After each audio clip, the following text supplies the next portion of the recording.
Good morning, and welcome back to the Adventures of Bobby and Bobby. Still not an adventure. We're still working on the F450, and I left this last that we were putting in the Timbrens for the back. This is a suspension upgrade. Took the original out. That broke loose. Basically, it takes two tools to put it in. Took a couple to get it out. Problem was, this bolt here came in this package along with this bolt.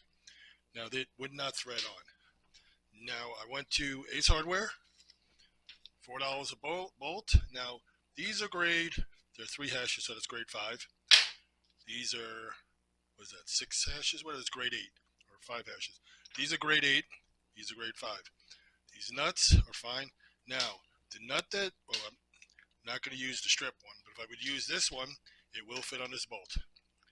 But neither one of the ones, these nuts will not go on these bolts.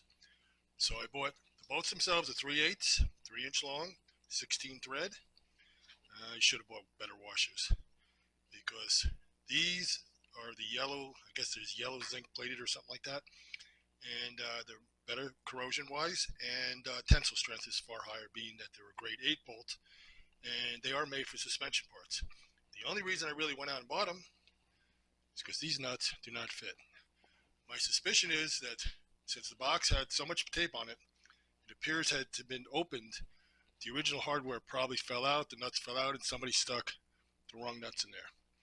So I'm going to continue. I'm going to put this back in, and then we're back to whether or not the clearances are correct with that rear brake line, whether I have to flip it. As far as the breather, I should be fine. While working on the breather, the hose snapped off from being old and brittle. So I'm going to get a new piece of hose, put that in. It really just clips on up by the tank. Keeps, if you go into water or deep water, whatever, it keeps water from getting down into it by having the hose up by the gas tank. And it gives it a place to vent so you don't blow out seals or whatever. So let me get back to this. Of course, it's Sunday. I still haven't heard back from Etrailer or Timbren, which I've reached out to them, and the expert from Etrailer. I didn't really expect them to work weekends, but hey. Now to think, I want to purchase the front ones, and another $496. Yes, this kit was $496 plus tax. So I had to go out and spend about $11 in bolts on top of that, because what they sent me doesn't thread together. And I should have tested it beforehand, but I wasted a lot of time. So here we go. I'm going to, the next frame you will see me on the truck, set up again, and hopefully getting this in with no issues. All right, be back shortly. Okay, the one I've been struggling with is in. The problem is I don't think I have enough clearance. If you come around here, you see I have very, very little clearance there. I'll show it from the other side. Looking down, it's not too bad, but it's that it's a sway bar over there. I'll try to get some light in there. You can see how close I am to the sway bar. Looks like I'm going to hit that bracket when it hits. I've got a good 2 inches, an inch between the axle and it, so it's got plenty of travel. But I don't know, I'll shoot this from the other angle. I'm also now going to reach out directly to Timbren that told me these would work. I gave them Avery detail. The Dana Spicer axle, the S131, and everything about the cab chassis. It's a dually. I was told that these would work. So I don't know. I'm going to show the other side. Give me a second to get down and around. And I'm going to show the other side. I'm just really disappointed. Before I tackle the other side, I guess I've got to wait for Monday to hear back from everyone. And this doesn't work. Well, maybe it does. Maybe I'm wrong. But let's see. Go into there. No. I don't know. It's definitely going to hit the sway bar bracket. At least it looks like when it hits the axle. Okay, as you can see, I have like really no room.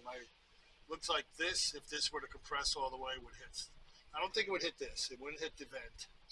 It's definitely gonna, this part could squeeze out and hit this, which means I would have to rotate this around. But even then, it's gonna be tight right in here. This would be close, but maybe I'm wrong. So I'm gonna end it here. I'm gonna send Timbren a detailed email along with links to these videos, and hope they can resolve this. I've had the wrong bolts, nuts actually. Bolts were correct, but the nuts appear to be metric and don't thread on. And then I went out and got bolts, and now I'm under here with this one installed, and I look like I've had clearance issues. I got to replace the vent tube. It's sitting on my desk right now, but I'm going to check all the rest.